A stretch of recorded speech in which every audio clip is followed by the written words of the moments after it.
Welcome to another episode of Marketing Corner. This is episode 34, and today we're giving what we call a work update. Things have been cooking over the last few months, and Jen and I thought we always like to be transparent, right, Jen? Yes, so, we do. So let's be transparent. You've been a while on Amundo for a while now, Jen. Mm-hmm. So let's kick it off with you first. How's your first period been? Yeah, so we, when I started on Amundo, we agreed that we would do like a 6-month check-in. So this is my 6-month check-in. I passed the 6-month mark on the 5th, I think. And yeah, it's going really well. When I joined, I was employee number 34, I believe. And in my team, I was number 3.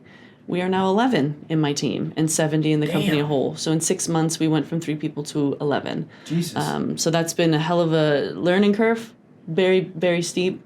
We're still teething problems. We're very flat. I have all 10 reporting to me right now as we try to kind of build sub-teams. So what I've done is I separated my team into what I call the creative studio, and that is our brand designer and our videographer.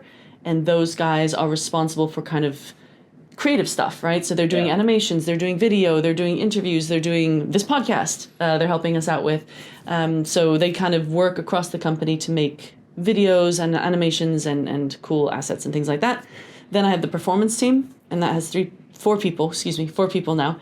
And in that I have a digital marketing manager, an ABM specialist, a web developer, and an SEO specialist. And so that team is obviously responsible for performance. So it's looking a lot at lead generation, conversions, optimizing our landing pages, optimizing our website, bidding on the right keywords, writing content for the right keywords, anything that's kind of generating the right kind of traffic. And then I have my product marketing team, which does product marketing. So they do mostly lower funnel stuff. So product launches, customer case stories, competitor analysis, battle cards for the BDRs.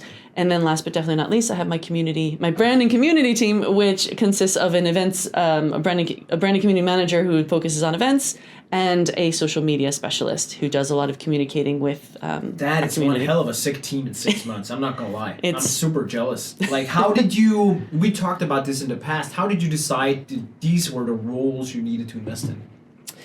Yeah, it's. I think it just comes from experience of I know, for example, you need to have. So I always say Amundo is the best product no one's ever heard of. Yeah. So I wanted to heavily invest in branding. That's the thing we really needed. So that was events. That was social media. A lot of people don't necessarily put a lot of weight in social media. But if you listen to our last episode, you'll hear have a lot of power. They can have a lot of power if it's done wrong or right. And so I was finding, I was getting really annoyed that it was like, oh shit, I forgot I had to post today. And I'd be like riding on the train real quick and just get something out, not looking at what's working, not thinking of what I want to say, not having a strategy, just like, we have to do something. No, I want someone to own that. And we've seen an increase already in 1 month of 24% of organic social conversions. That's amazing. Which is great. So, it's working, and this is someone who's only been in post for a month, and once she gets her feet under the table, it's really exciting. So those kind of areas, I kind of know what we should be doing, and I was very lucky that I get to plug those gaps. SEO is something that I don't know. I've talked about this in a lot of episodes. I wanted someone who owns it. I got someone who owns it. I need digital marketing for ads and conversions and things. I got someone for that. ABM is going to be a big play for us moving forward. As we focus on enterprise, I got someone dedicated for that, which was amazing. So, that's great. It's been really nice to kind of make a business case, identify an area that we need someone, and plug someone in and find the best person. And it's been working really, really well. We've seen some really good results in a very short amount of time. That's crazy. Like, I think it's a dream case scenario, right? Like, you literally get to shape a team of, 11 people, right? 11 people, yeah. In 6 months, went from 3 to 11. Man, that's lovely. Like, I think a lot of marketeers are jealous. Yeah. It's a big change from my earlier days in my career. It's good. That is the beauty of joining a rocket, right? Yeah. Like, you get to do stuff like that. Then hopefully it's also fun, right? Yeah, it's a lot of fun, and it's so nice. I had like a real my heart swelled because I walked past the meeting room and I saw my whole team having a meeting, and I was like, oh, this isn't in my calendar. I'm not. And they were like, no, we got it. And they came out and they had a webinar schedule planned. They had the whole go-to-market strategy for a product launch. Like, they just kind of, things are just happening now. I don't have to do everything, which is great. I just keep an eye on it, and I answer. My biggest role is to remove the obstacles and help prioritize. Those are the two things I do. Exactly, right? There comes a point where it's like, okay, I'm just removing obstacles. You're just delegating, helping prioritize for the team and stuff. Like, hey, Boom, boom, boom. Love it. Yeah, it's really nice. So that's kind of been our update. Things are going well. We had a big product reveal. We're not calling it a launch, but we had a reveal. We've had a summit that had 80 high-value customers here, or high-value prospects, I should say. We had a housewarming that you came to. I was there, people. You missed me. I was there. I was actually at an event physically. Physically in person. We were in the same place having a drink together and not talking about, well, we did end up talking about marketing. We talked a lot about marketing, let's be real.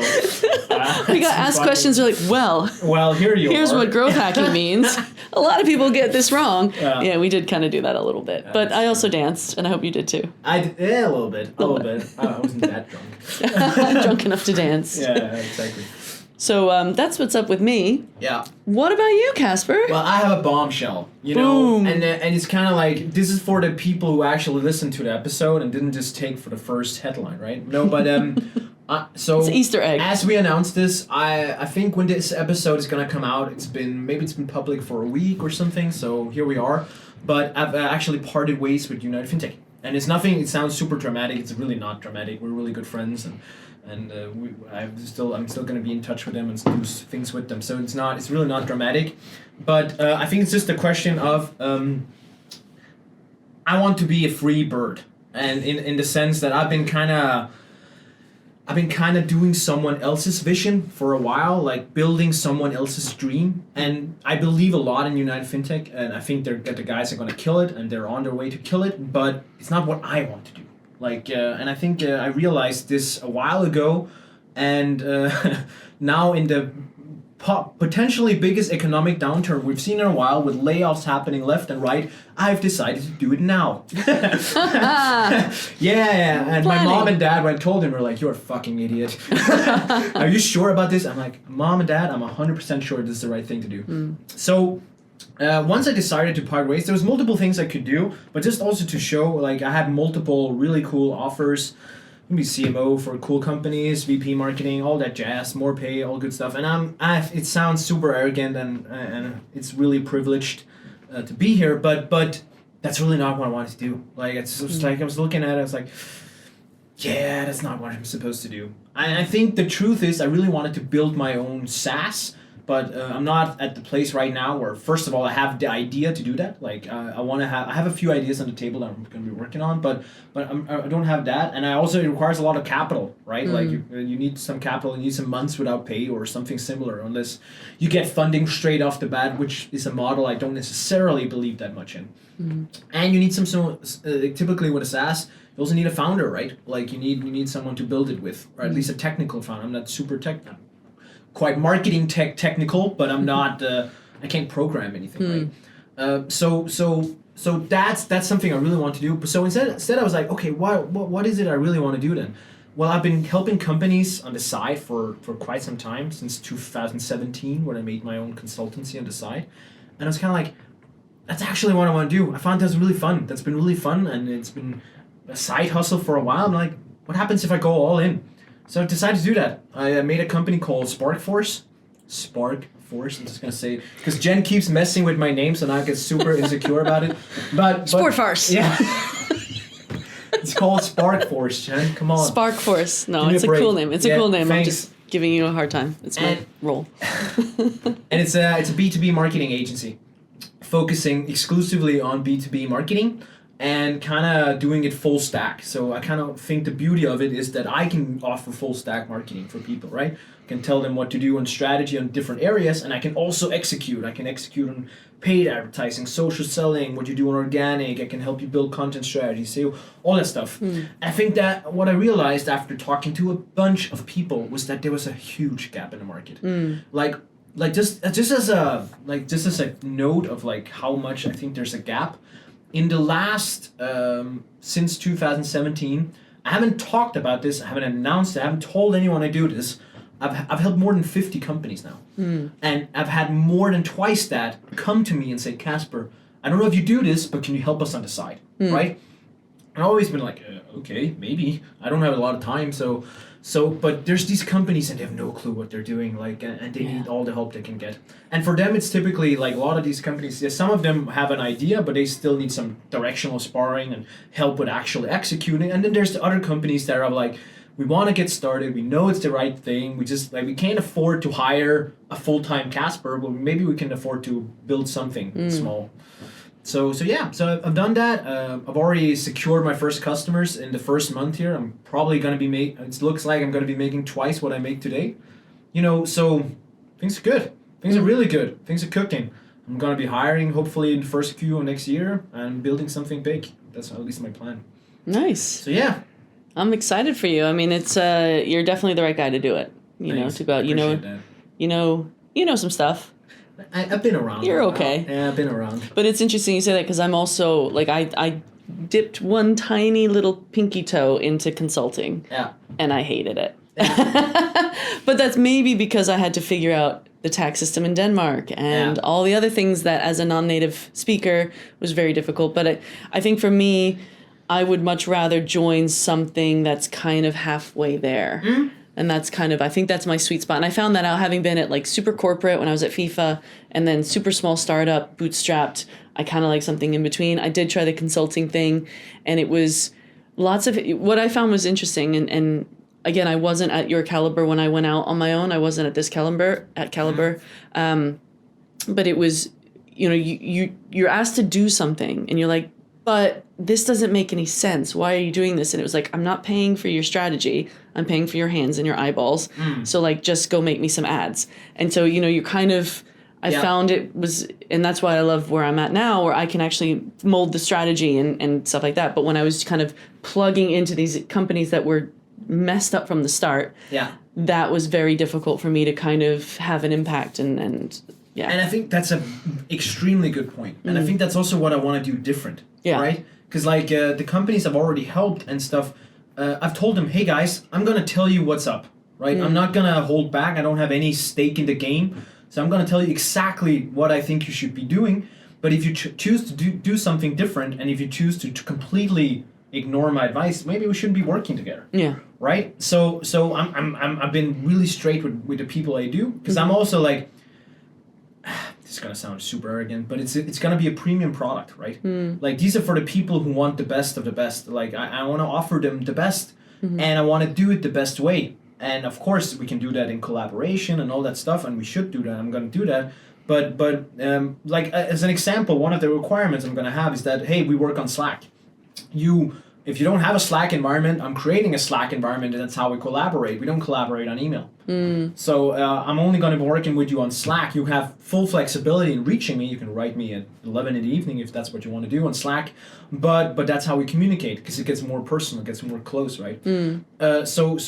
So I wanna be. I'm going to do that, and I'm gonna lose clients on it. I'm gonna lose people to work with because they're being like, yeah, but blah blah blah. We want to do it this way, and I'm like, it's fine, it's fine. I don't mind that, and it's not like I'm gonna be super strict. Like I'm gonna listen, but I wanna be in a position where we actually do good stuff. I want to do good marketing, and I want to help these companies. I've already helped a bunch of companies and a lot, and sometimes it's like you gotta trust the experts, right? Yeah.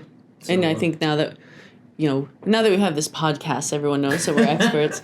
But I had the same in terms of, I started my consulting and I was doing ads for people. I was doing Google ads. I was doing social media, paid social and stuff like that with a very small budget. And just they would send me the creatives and tell me who they wanted and I would just kind of do it. But now I'm on an advisory board for 3 companies. And that's such a better position to be in because now I'm strategy-wise. What are we doing wrong? Where should we be? What should we be doing as opposed to can you just make this ad? Thanks. Exactly. So I really. But a lot of the customers I have already and those have been hired in the previous have all been strategic. I do a lot of strategic work these days, and it's not. I tie it into the hands-on, and that's also what I want to do because I feel like you have to tie your strategy into something that's tangible, right? But it is strategic. I do a lot of strategic stuff. Yeah. As an example, I've been advising multiple different VPs and CMOs in big corporations, big scale-ups, right? Maybe not, Mask or something, but, big companies on what to do, how to keep scaling, how to grow your team and all these things. And it's been really impactful. I did a test, I can't mention the name right here, but I did a test where we said, okay, the fee you paid me has been paid back 10 times. Right, over just by changing this approach and changing these few things strategically, and I'm just it's easy for me to say here, but it's just saying there's a huge need for that. Like 'cause a lot of these companies I've talked to, they have no clue what to do. Like they don't even know where to start. But I'm also, my mind gets blown. I'm seeing these companies and they're like, we don't know how to do marketing, and I'm like, how did you start? Yeah. How did you start? You have to think of it like this. There's so many people. There's a lot of product people out there. Yeah. And these people are nerds about their niche and their product. So what they do is that they sit down and say, oh, I want to build a product that solves this problem. Yeah. Whatever that is. I think Anamondo, No Hard Feelings, is a great example of that, right? Because like, hey, they was it Michael, right? Like he sat down and together with the other co-founders and built this cool product that nobody fucking knew anything about, right? Like nobody had any clue. And I remember back when I talked with Anas and we kind of about it on Anamondo the first time, I was like, what the fuck is this shit? Like, it doesn't make any sense to me. What now? Sorry? What yeah, now? exactly, Yeah. right? And now it's different. I think that's... I guess, maybe that's not what I mean. When I'm on my advisory board, they have so many, they have sales and they have outbound and they have all this stuff set up, but the one thing they have like one part-time content writer for marketing. And you're like, how do you have so much investment in sales without a decent website? Without, I just feel like maybe we're biased because we're marketing people. We are super biased, right? Yeah, but I'm just, I would have thought that, for me, like we had this. I think we're being too biased here because I actually understand some of it. Like I actually get it. It's not. So imagine this: you're a company owner, like you are a product-led founder, like you've always done product. You're not the new school product-led growth founder. That's a little bit of a. But you're building a product, whatever it is, and you've always known sales. You need to sell the product. So how do we sell the product? They understand that game. Like they understand it. They've been with companies where there was a huge sales force. They fundamentally understand that it requires sales, and I'm not like it does typically. Like you can do other versions of sales, but it does typically require sales. But if you're doing sales, you need something. You need a logo. You need a website. You need something. You typically have a logo and a website, but it's just not very good. Not very good. And they don't have a strategy for what they do. They maybe pick the color and say, "Hey, this is a cool logo. That's a cool name. Let's go." Job done. Yeah. Yeah, job done. Right. Yeah. But I think, and this is gonna sound a little bit hyperbole. I don't know, maybe, but. I think personally, it's really important. You have to crack the sales code. Like you have to crack your sales code. How do you actually sell your product? Yeah. Right? How do you sell your product? And the part of how you sell your product is not building a sales team is not easy, but relatively to building a functional inbound engine, it's peanuts. Like I think it's way easier to build a sales engine, because like salespeople are like. Yes, there's some product understanding, there's product positioning, there's all these elements. I'm not saying it's easy. I'm just saying relative to building an inbound engine, I think it's a lot easier. Yeah, no, I agree with you on that. But what we're seeing is like inbound leads will close twice as fast. Yeah, so I agree. for the kind of bang for your buck, return on investment. So I guess maybe if I were to start my own company, I would probably invest in marketing first. But let's imagine you have like, let's imagine the first thing you hire is 5 marketeers and 0 people in sales, right? All those marketeers, unless you have a product that sells itself online, it's like self-service sign up, they're not going to sell anything, right? So when you're faced with that decision, I understand these people. Like I understand why the first hire, okay, let's get someone who can sell it. And like let's spend 50,000 on a website and something, and then we're good. Right? I understand that decision, but they also have to understand that they will never scale because that's the problem with it. That's like it's maybe super where, non-scalable. And that's where you and I and someone else and everybody that's where we help them, right? That's when they realize, okay, to take it to the next level, they need something. Yeah, maybe that's more my. I hear what you're saying. And Anamondo was set up that way. It was an outbound. And now you have strategy. 11 people on your team because they realize, God, if we need to take it to the next level, global dominance, we need to invest in the thing that scales the best. That's marketing. Yeah, I guess in my advisory capacity, I have come up against real reluctance to invest in marketing. Yeah. And it's if you want to scale, if you want to grow.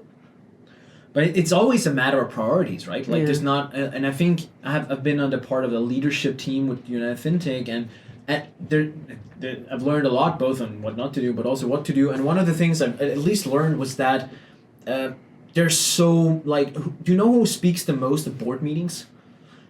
the financial guys, right? Like, it's not the marketing people, it's not the sales people they speak a lot to, but it's actually the finance people, right? So you gotta learn, like, this goes back to, I think, one of the first episodes we did on metrics and what's the important metrics and what do you calculate on. But you gotta make sure you talk the metric language. Like, and the metrics guy is gonna be like, okay, I can hire this guy who's gonna drop me sales, but I can also hire this marketeer that I know it's gonna work, but I've never really done it before, so I don't really know what metric to calculate on and what. Like, there's a lot of uncertainties, and when you're 5 people or 10 people, I understand that. I get that. Yeah, I've definitely been in that room where it's like, well, if we hire, every salesperson has a quota, and if every salesperson carries that quota, this is how much we're gonna make. Exactly. But what they don't think, and you're absolutely right, is, but if we had some campaigns, if we had some warm up, if we had an inbound conversion rate, time to close rate, all of that would be improved. All these metrics are not part of it, and that's because it should be, but it should be. But that's a different episode. Yeah, that's a different episode, and maybe that is an update on an episode one day. But I just think there's a huge gap in the market for this knowledge as well, right? Especially for B2B. I think that's the thing. I mean, when we looked for agencies and stuff, there's so many B2C, but not a lot B2B. No. So, I think you're definitely tapping into a niche, and it's definitely your sweet spot. B2B SaaS is definitely, this makes me all Jewish. And it's cool. I love to deal with a lot of different cases and break my mind or, like, put my mind on a test where it's like, okay, how do I crack this one? I love that. And that's the thing that I really enjoy. And then I take those learnings and I bring it here, which is why Anamondo's okay with me. Yeah. As long as it's not a direct competitor, Anamondo is cool with me doing advisory because it really helps keep me sharp and see what other people are doing. Yeah, totally you learn by teaching others. It's always kept me sharp. And now I'm like, okay, how can I stay really sharp? Yeah. So that's what I'm going to do. Nice. Yeah. Wow. So it's all good all around. Yeah, absolutely. It's going to be exciting. I could use all the help in the world. So, if anybody needs some help, just let me know. And it also means more time for podcasting. Yes, we're going to ramp up the podcast. Maybe we should do an episode on how we're ramping up the podcast. but that's a different talk. That's a different talk for a different time. Cool. Yeah. So thank you very much, everyone.